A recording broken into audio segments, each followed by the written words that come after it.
La nuit tombait sur la ville. Une pluie fine s'étendait comme un voile argenté sur les toits, et dans cet instant suspendu, une phrase résonne comme une confidence au creux de l'oreille. Imaginez envoyer par erreur la preuve la plus intime de votre vie à un inconnu. L'image s'impose d'elle-même, une photo tremblante d'un test de grossesse, symbole d'un bouleversement secret surgissant soudain dans le téléphone d'un étranger. Pas n'importe quel étranger, l'un des hommes les plus puissants du monde, retranché dans une forteresse de verre et de solitude. Et la question, lancinante, s'insinue dans l'esprit. Que se passerait-il si cet instant de maladresse devenait le point de départ d'un destin qui échappe à tout contrôle? La voix continue, douce et pénétrante, comme un écho venu de l'intérieur. Deux vies, deux mondes, séparés par des océans de différence, reliés pourtant par un simple clic. Un hasard ou le signe que certaines rencontres n'arrivent jamais par hasard? L'écran mental se peuple d'images. Une jeune femme, les yeux rougis par les larmes, serrant dans sa main un test dont la vérité change à jamais sa vie. Son souffle court, ses doigts hésitants, une photo prise à la hâte. Elle pense l'envoyer à une amie proche, un soutien discret. Mais une seule erreur dans les chiffres, et la photo traverse une frontière invisible pour atterrir dans une autre réalité. Une vibration au cœur de la nuit, dans le bureau silencieux d'un homme habitué à tout contrôler, sauf lui-même. Son regard se fige devant l'écran, surpris, troublé. Pas de nom, pas de mots. Juste une image brute, fragile, chargée de sens. Et dans ce silence, une sensation étrange l'envahit. Responsabilité, curiosité, mais aussi une douleur sourde, moi qu'il croyait éteinte depuis longtemps. Et si cet échange involontaire devenait une confession partagée? Et si cet inconnu, cet homme muré dans son pouvoir et ses secrets, se retrouvait pris au piège d'une histoire qu'il n'avait pas choisie? La narration s'intensifie, comme un souffle qui se rapproche. Ce que vous allez entendre n'est pas une simple anecdote. C'est le récit d'un accident du destin, d'un message envoyé au mauvais numéro qui deviendra la clé d'une rencontre improbable. Et peut-être l'étincelle d'un amour que rien ne semblait possible d'éveiller, un instant d'attente, l'image de la pluie, d'un téléphone vibrant dans l'obscurité, d'un cœur battant plus vite que la raison. Puis, un dernier murmure, presque une invitation. Si déjà ces premières images vous captivent, restez avec nous, car ce que vous allez découvrir est une histoire où l'intime devient universel, où l'erreur se transforme en destin. Le silence reprend, chargé de promesses. Deux vies viennent d'entrer en collision, et plus rien ne sera jamais comme avant. Anaïs avançait dans la pénombre de son petit appartement, chaque pas résonnant comme une confirmation silencieuse de sa solitude. Les murs étroits, jaunis par le temps, semblaient se refermer sur elle.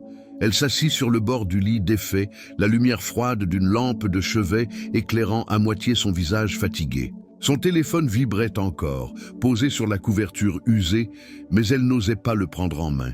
Son prénom, murmuré dans la voix off, s'impose: Anaïs. Une jeune femme de 27 ans, cheveux châtains attachés à la hâte, vêtements simples, presque anonymes. Elle n'a rien d'extraordinaire, et pourtant, derrière ses yeux sombres, une force discrète se cache. Une force forgée par les épreuves, les dettes accumulées, les emplois précaires qui ne suffisent jamais, les factures glissées sous la porte comme des rappels cruels. Mais surtout par la solitude, ce vide autour d'elle qui lui rappelle qu'elle n'a personne sur qui s'appuyer. Elle rêve encore, parfois en silence.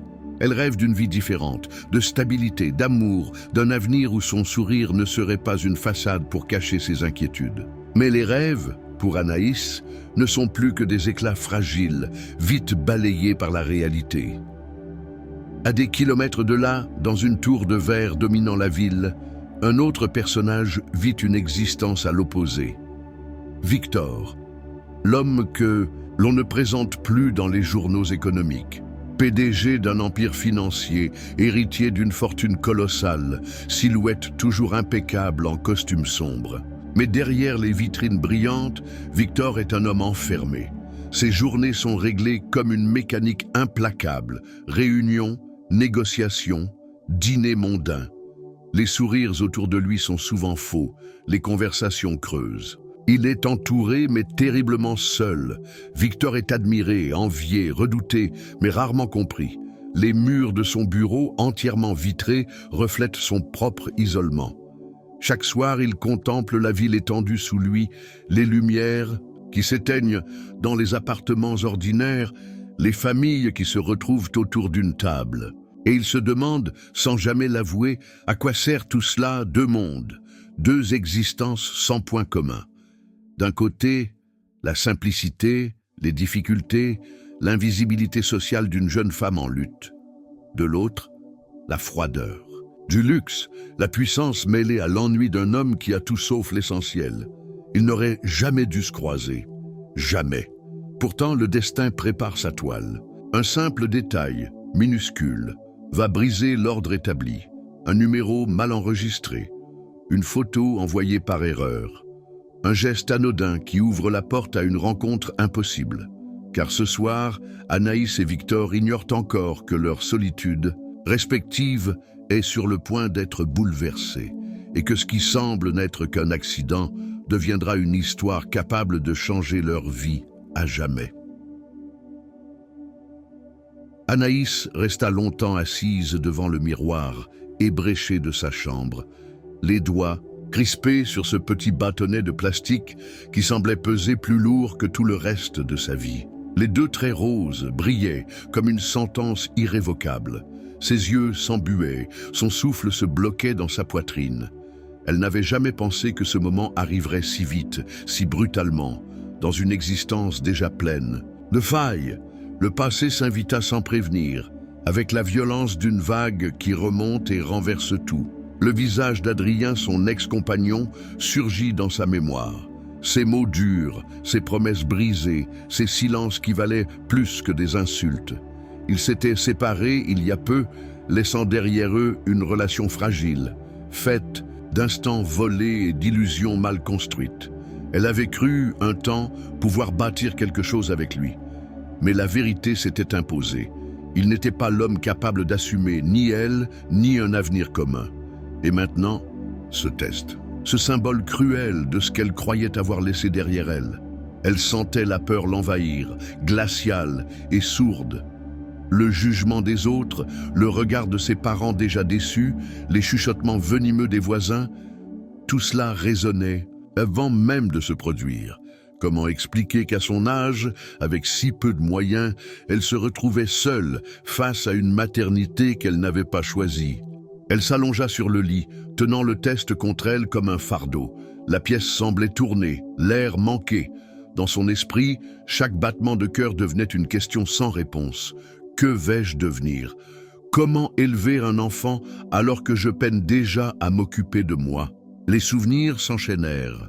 Les disputes avec Adrien, ses absences, ses promesses d'avenir vite effacées par la réalité de ses mensonges. Et puis la solitude après la rupture, ce silence lourd qui avait remplacé les mots, même les mauvais. Elle avait tenté d'oublier et de se reconstruire, mais le passé, ironique, revenait s'imposer dans son corps. Elle pensa un instant à l'avortement, mais l'idée la heurta de plein fouet. Son cœur déjà battait au rythme de ce petit être invisible.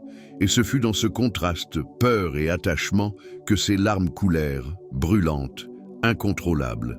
Dans cette nuit de tourments, le test de grossesse devint plus qu'un objet, il devint un miroir de sa fragilité. Elle comprit qu'elle n'était plus seulement une jeune femme en lutte contre la vie, mais qu'elle portait en elle une histoire nouvelle, imprévue, effrayante. Et pourtant, derrière l'angoisse, une force ancienne s'éveillait comme un murmure discret. Tu n'es pas brisé, tu n'es pas seul, même si tu le crois. Ce n'est que le début d'un chemin que tu n'imagines pas encore. Ce pressentiment, elle l'ignora d'abord, trop occupée à trembler. Mais il allait, bientôt, changer la trajectoire de sa vie de la manière la plus inattendue qui soit. La nuit était encore lourde du poids de ses larmes quand Anaïs, tremblante, prit son téléphone. Elle voulait parler, confier sa peur, chercher un écho rassurant. Ses doigts hésitaient, glissaient maladroitement sur l'écran. Finalement, elle décida d'envoyer une photo du test à sa meilleure amie, Camille, seule personne en qui elle pouvait encore se réfugier. La pièce était silencieuse, seulement troublée par le bourdonnement d'un vieux réfrigérateur dans la cuisine. Anaïs prit une inspiration, leva son téléphone, captura l'image du test. La photo n'avait rien d'artistique, elle était brute, presque crue, et c'est précisément cela qui la rendait si bouleversante.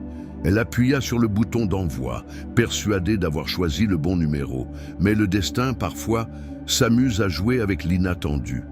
Une simple erreur dans les chiffres, une inversion de contact, et la photo fut projetée dans un autre univers.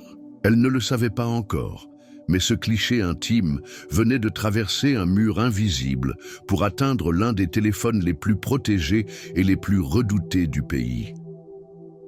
À plusieurs kilomètres de là, dans son appartement luxueux perché, au sommet d'une tour, Victor déverrouillait son écran après une journée interminable. Son regard fatigué parcourut machinalement les notifications, et soudain il s'arrêta.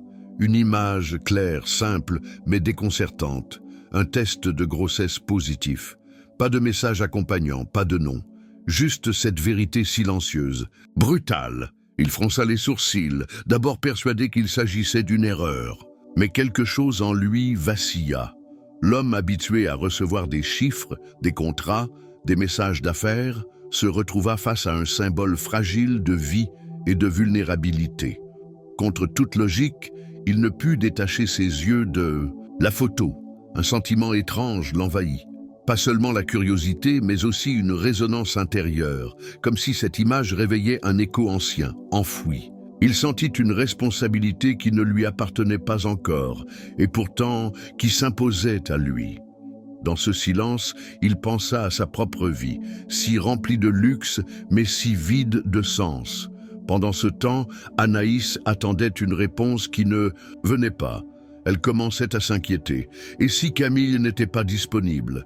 Et si elle avait mal envoyé? Une sueur froide lui parcourut le dos. Elle revérifia le contact et son cœur se serra. Un chiffre inversé. Trop tard. C'est ainsi que deux existences, séparées par des mondes entiers, se frôlèrent pour la première fois, par une erreur qui n'avait rien d'anodin. Anaïs ne le savait pas, Victor non plus. Mais cette nuit venait de sceller une rencontre qui changerait leur destin. Le téléphone vibra dans la main d'Anaïs. Elle sursauta, le cœur battant à tout rompre. L'écran s'alluma, dévoilant un message inconnu. « Qui êtes-vous? Êtes-vous en sécurité ?» Son souffle se coupa. Ce n'était pas Camille. Son sang se glaça instantanément.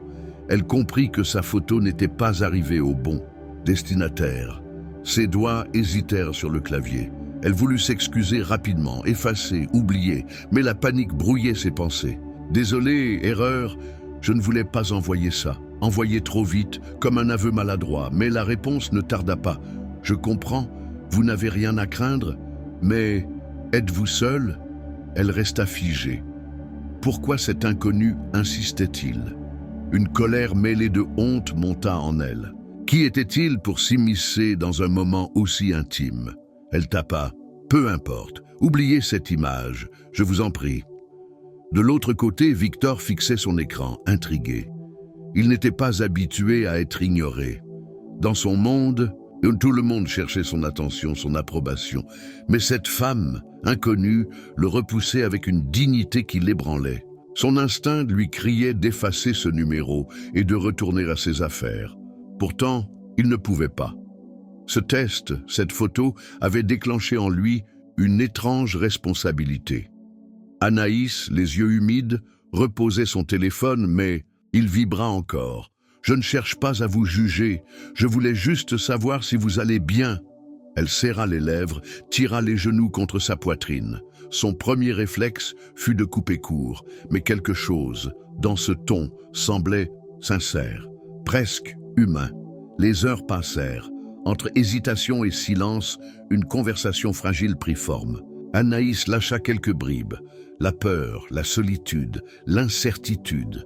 Elle ne donna ni nom ni détail, mais assez pour que Victor perçoive une douleur familière.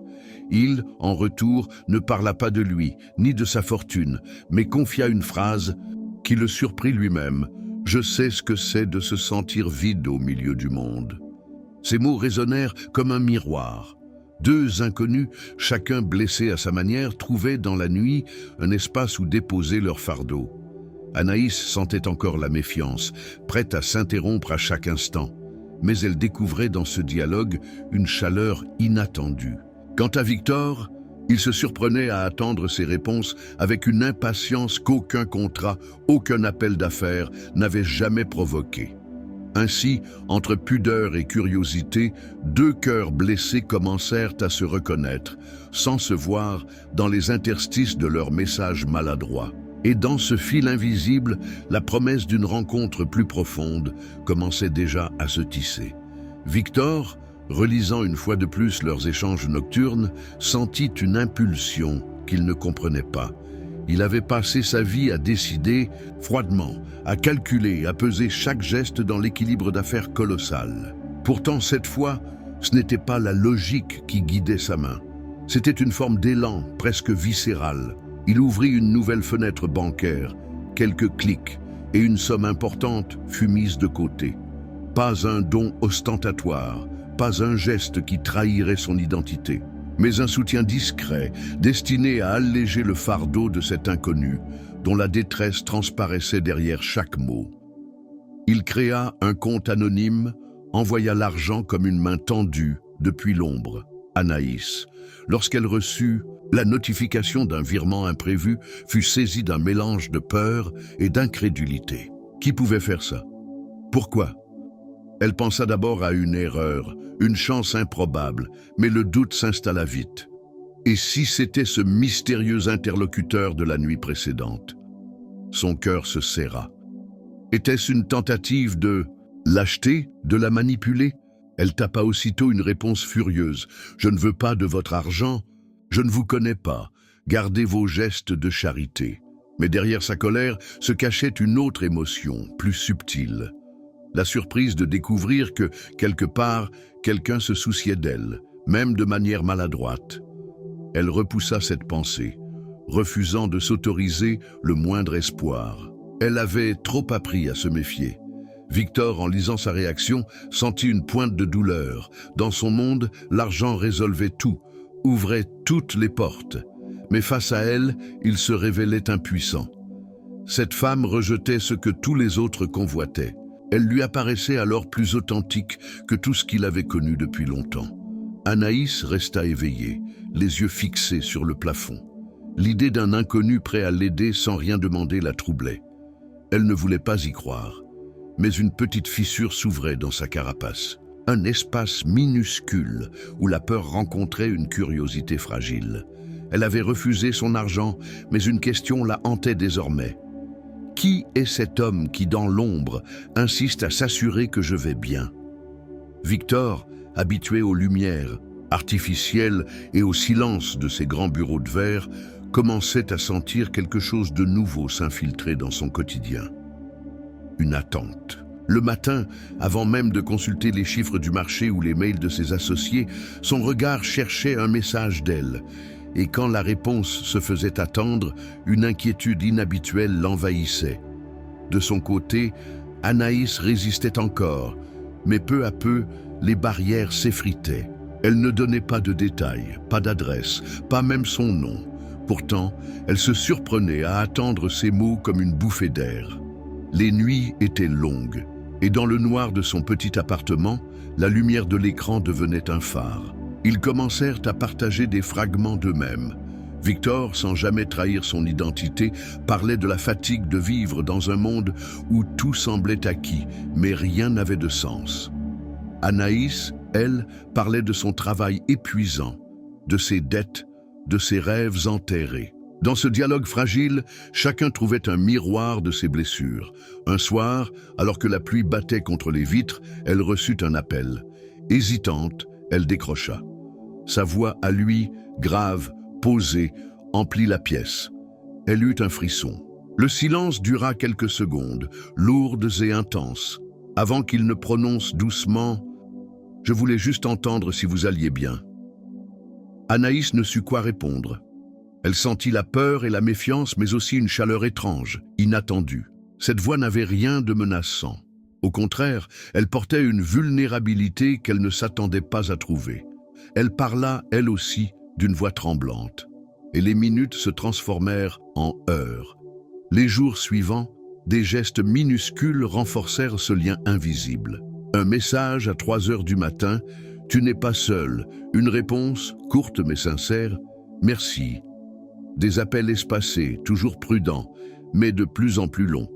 Victor, qui n'avait jamais eu à se battre pour une attention, découvrait la simplicité bouleversante d'un échange sans intérêt caché. Anaïs, qui n'avait jamais cru qu'un inconnu pouvait être un soutien, commençait à lui accorder une confiance fragile.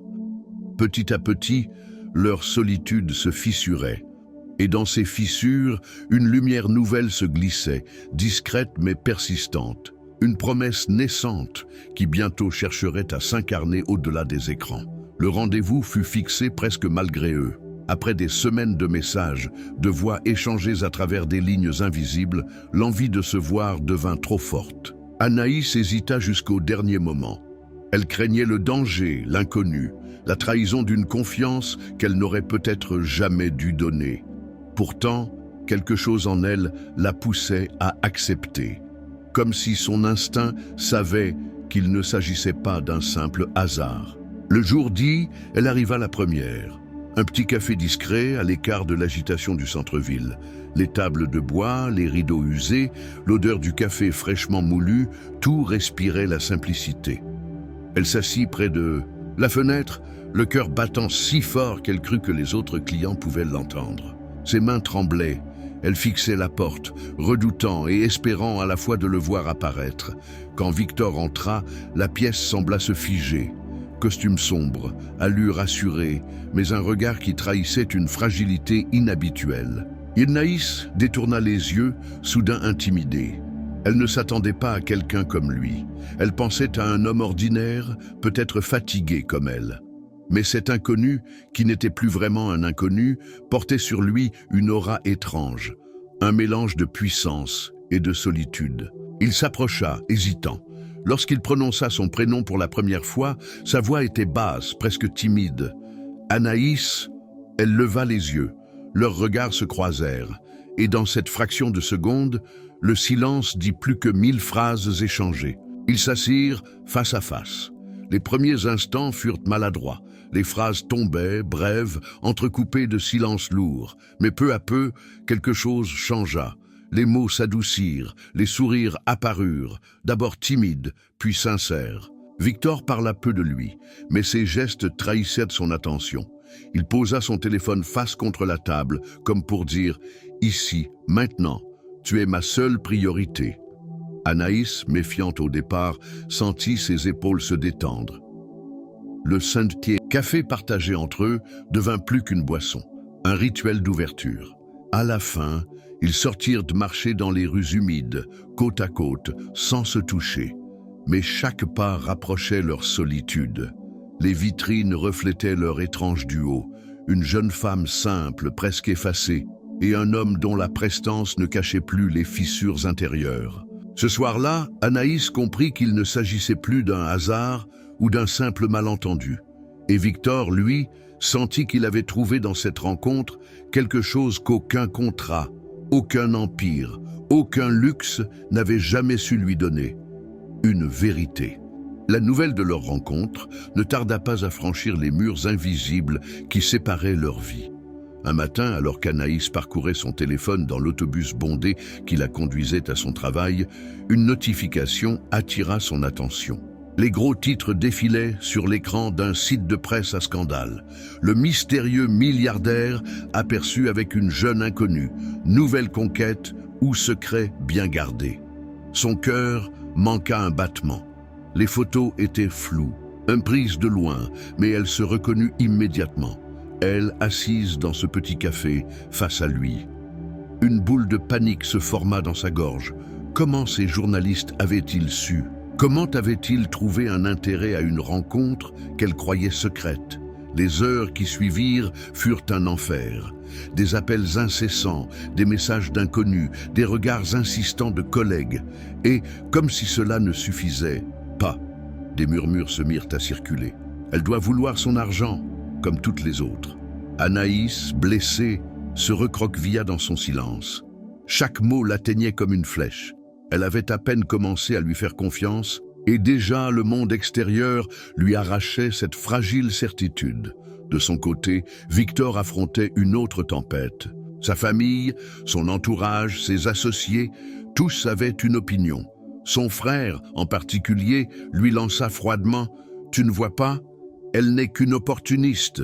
Tu n'as rien à gagner à t'attacher à elle. » Ses associés, plus subtils mais tout aussi cruels, insinuèrent que sa réputation souffrirait, que ses affaires pourraient vaciller. Pour la première fois depuis longtemps, Victor se sentit pris au piège, non pas par les contrats ou les marchés, mais par les regards d'autrui.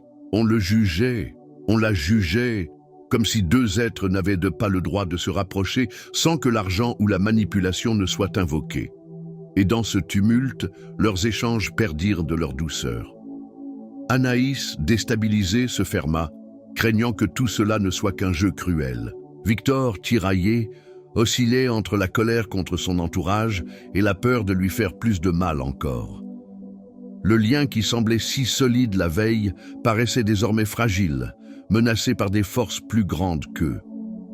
Leurs deux mondes, si différents, venaient de s'entrechoquer de plein fouet et l'équilibre vacillait dangereusement. Victor n'avait pas l'habitude d'être pris au dépourvu, mais ce qu'il découvrit allait au-delà de tout ce qu'il avait imaginé. Une enquête discrète, lancée presque malgré lui révéla un détail qu'il n'était pas prêt à affronter. Le père de l'enfant qu'Anaïs portait n'était autre qu'un homme lié à son propre passé. Son souffle se coupa lorsqu'il lut le nom. Adrien.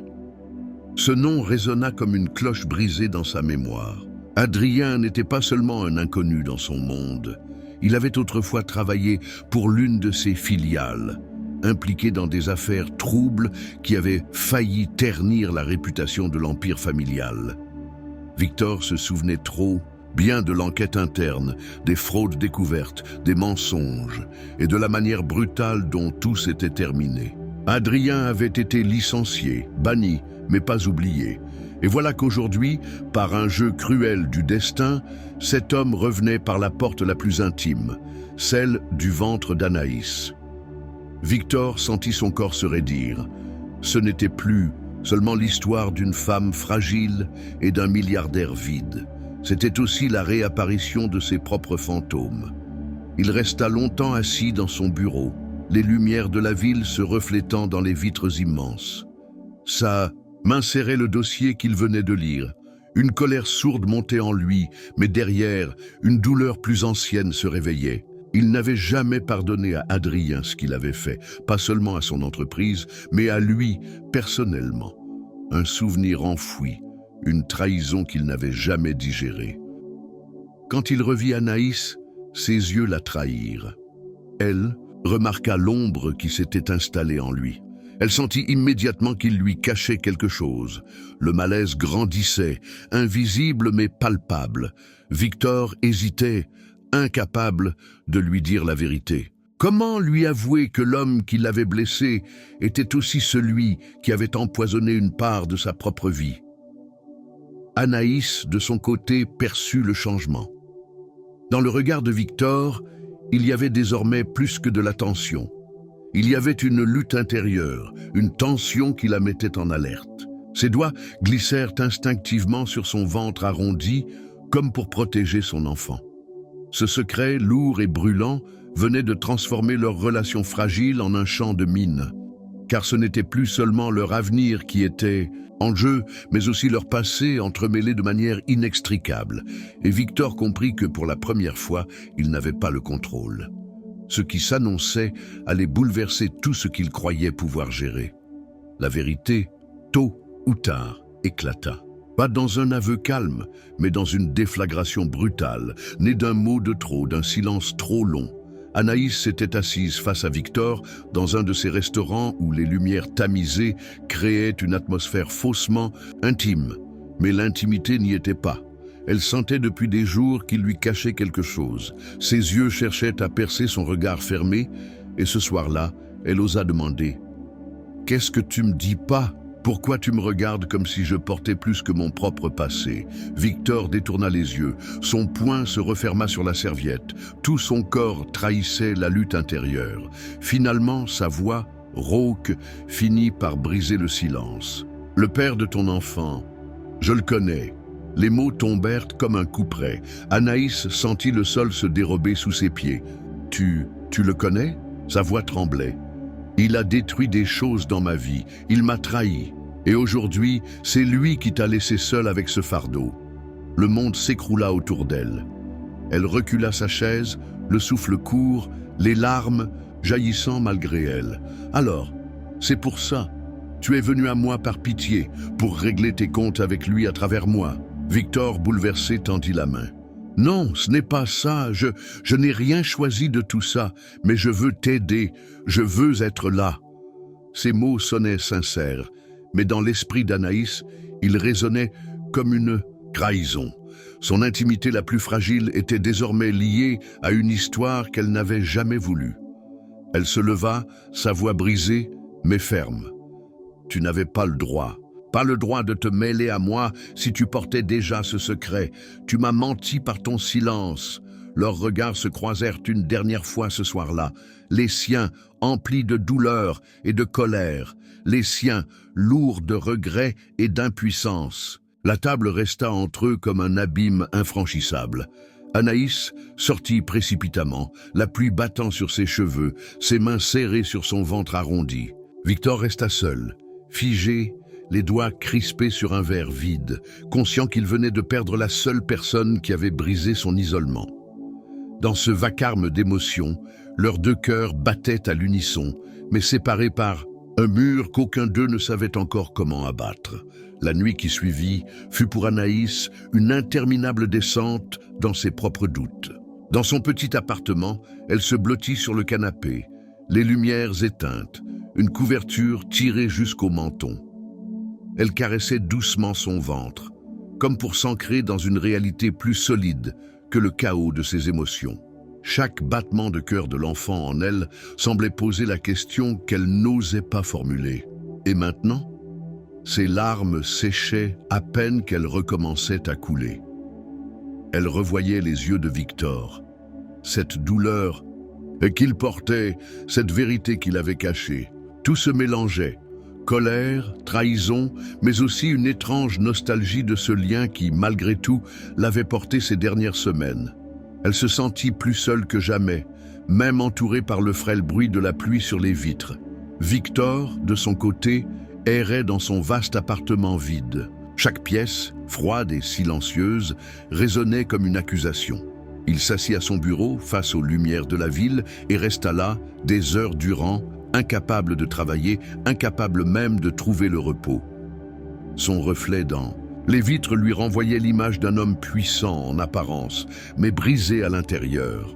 Il se remémora les mots qu'elle lui avait jetés au visage. « Tu m'as menti par ton silence ». Cette phrase tournait dans sa tête comme une lame. Il avait toujours su maîtriser les chiffres, les hommes, les marchés. Mais face à elle, face à ce qu'elle représentait, il était désarmé.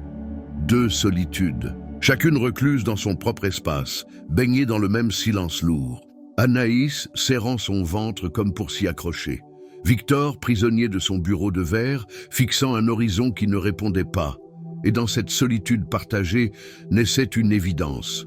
Leur douleur, si semblable malgré leur monde, opposés, ne pouvait être effacée si facilement. Leur cœur, même séparés, continuait de battre dans le même vide, appelant à une réponse qu'ils ne savaient pas encore trouver. Victor n'en pouvait plus de ce silence qui s'étirait entre eux comme une frontière invisible. Les jours passaient, et chaque heure sans nouvelles d'Anaïs lui paraissait une éternité. Un matin, alors qu'il s'apprêtait à signer un contrat de plusieurs millions, son stylo resta suspendu au-dessus du papier. L'encre n'avait pas coulé, parce que son esprit était ailleurs, parce qu'elle seule comptait désormais. Il se leva, laissa tout en plan et sortit précipitamment de son bureau sous les regards médusés de ses collaborateurs. Lui, l'homme inébranlable, venait de rompre avec son propre univers. Anaïs ouvrit les yeux. Elle vit dans son regard cette sincérité nue, cette douleur transformée en force, et elle comprit que ce choix ne concernait pas seulement leur relation, mais aussi l'avenir de l'enfant qu'elle portait. Un avenir qui pour la première fois ne lui semblait plus impossible. Elle recula d'un pas, hésitante, puis, lentement, tendit sa main vers lui. Victor la saisit avec une douceur qui contrastait avec toute sa stature. Et dans ce geste, un pont fut reconstruit, fragile encore, mais réel. La pluie tombait toujours, mais désormais elle n'était plus une épreuve. Elle devenait le témoin d'un serment silencieux, celui de se battre ensemble, malgré les fantômes du passé et les tempêtes à venir. Le choix était fait, définitif, et il allait les lier bien au-delà de cette nuit. Le soir tombait quand Anaïs retrouva Victor pour ce qui allait devenir leur affrontement le plus brutal. L'air était lourd, saturé d'une tension que ni l'un ni l'autre ne savait comment dissiper. Elle avait accepté de le voir, mais son regard déjà fermé disait tout. Elle n'était pas venue pour être rassurée, mais pour obtenir des réponses. Ils s'assirent dans un salon discret, à l'écart des regards. La distance entre eux semblait immense, même si une simple table les séparait. Anaïs posa ses mains sur son ventre, comme pour se protéger, et murmura « Tu savais qui il était, et tu me l'as caché. » Victor baissa les yeux. « J'avais peur. Je voulais te préserver. » Mais elle l'interrompit, sa voix montant en intensité. « Me préserver? Non, Victor. Tu voulais te préserver, toi. Tu voulais éviter d'affronter tes propres démons, alors tu m'as laissé plonger dans le noir. » Sa voix se brisa sur la fin, mais elle continua, les larmes roulant sur ses joues. « Tu as pris mes confidences, ma douleur, et tu les as gardées pour nourrir ton silence. Tu m'as laissé croire que je pouvais compter sur toi, alors que tu savais que tout était déjà empoisonné. » Victor sentit son cœur se serrer. Il voulut parler, tendre la main, mais elle recula, refusant le moindre geste. Sa colère devenait une armure. « Tu es comme les autres. Tu crois que tu peux décider pour moi, mais moi je suis seul avec cet enfant. Et si tu veux m'aider, alors commence par ne plus me mentir. » Il se leva brusquement, frappant du poing sur la table. Son visage, d'ordinaire si maîtrisé, se déforma sous l'émotion. « Je ne suis pas comme les autres. Tu crois que c'est facile pour moi? Tu crois que je n'ai pas souffert de ce qu'il a fait? Tu crois que je ne porte pas mes propres cicatrices ?» Le silence qui suivit fut assourdissant. Deux cris, deux douleurs s'étaient heurtés de plein fouet. Anaïs, bouleversée, tremblait de tout son corps. Victor, haletant, serrait ses poings comme pour retenir une rage qu'il ne voulait pas lui adresser. Puis, elle murmura, d'une voix presque inaudible, « Alors pourquoi ne pas m'avoir dit la vérité dès le début ?» Il n'eut pas de réponse, et dans ce silence plus lourd que tous les mots, ils comprirent l'ampleur du fossé qui venait de se creuser entre eux. Deux êtres qui s'étaient trouvés par hasard, mais qui ce soir-là semblaient irrémédiablement se perdre. Anaïs erra dans les rues sombres après leur dispute, son manteau mal fermé, son ventre lourd d'inquiétude et de fatigue. Chaque pas résonnait comme une question. Comment vais-je continuer? Est-ce que je peux vraiment lui faire confiance? Ou suis-je condamné à avancer seul? Elle finit par rentrer chez elle et dans le silence de son petit appartement, elle s'effondra.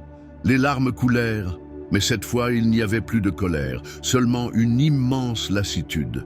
Elle posa ses mains sur son ventre et murmura « Je ne sais pas si je serai assez forte. Mais je te promets de ne jamais t'abandonner. » De l'autre côté de la ville, Victor restait prisonnier de son propre univers de verre. Assis dans son immense bureau, il fixait les lumières de la ville comme s'il cherchait des réponses dans le chaos des néons. Sa mâchoire serrée, ses mains crispées sur les accoudoirs de son fauteuil, il se voyait tel qu'il était réellement.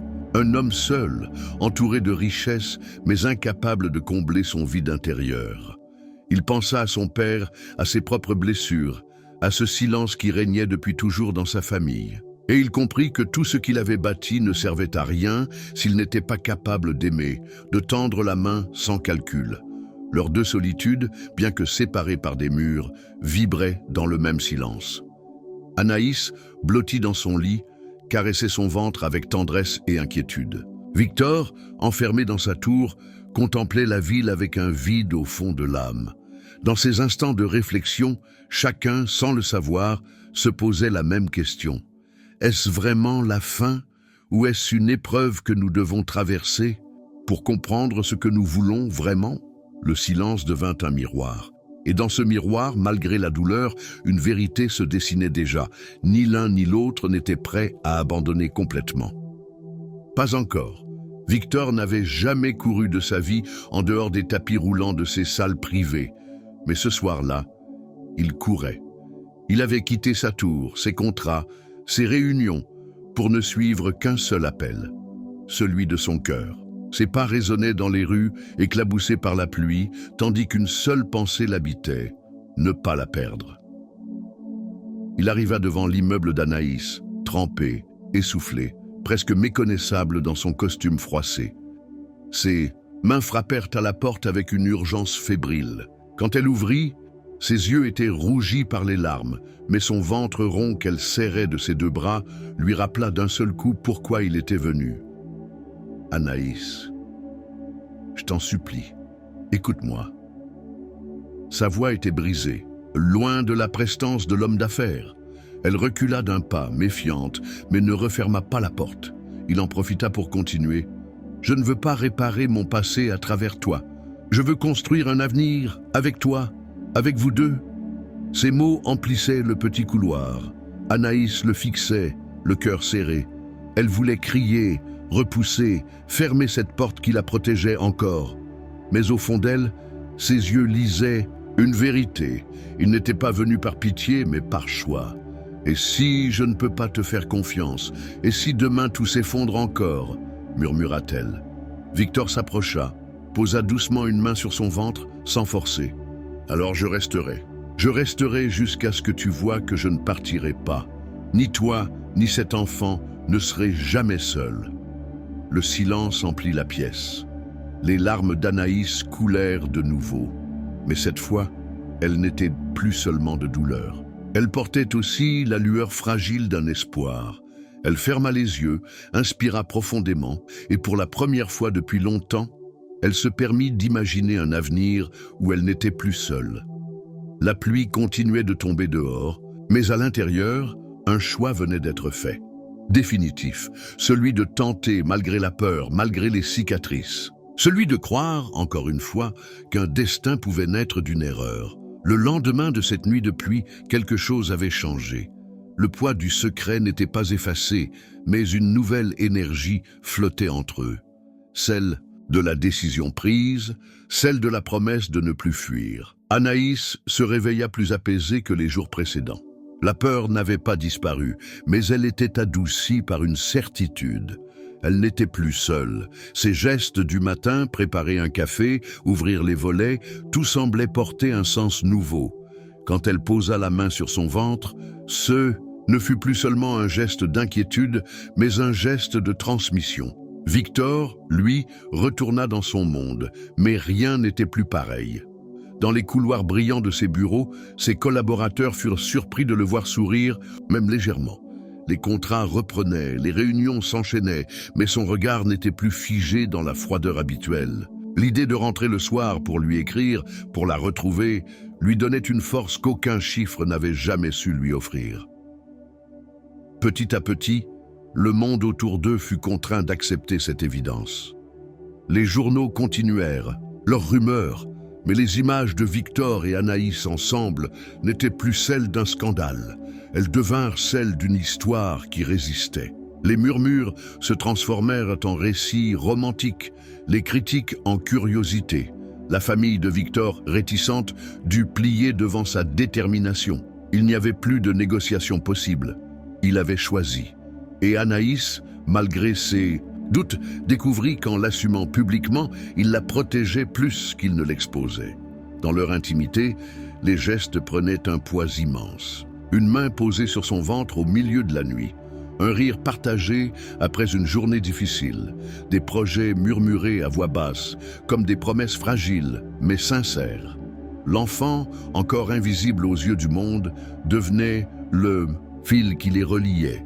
Plus qu'une responsabilité, il devenait un symbole, celui d'un futur qui, malgré les tempêtes, leur appartenait désormais ensemble. Ce n'était pas une victoire éclatante, mais une réconciliation douce, patiente. Une reconstruction où les larmes avaient laissé place à des sourires encore timides, mais réels.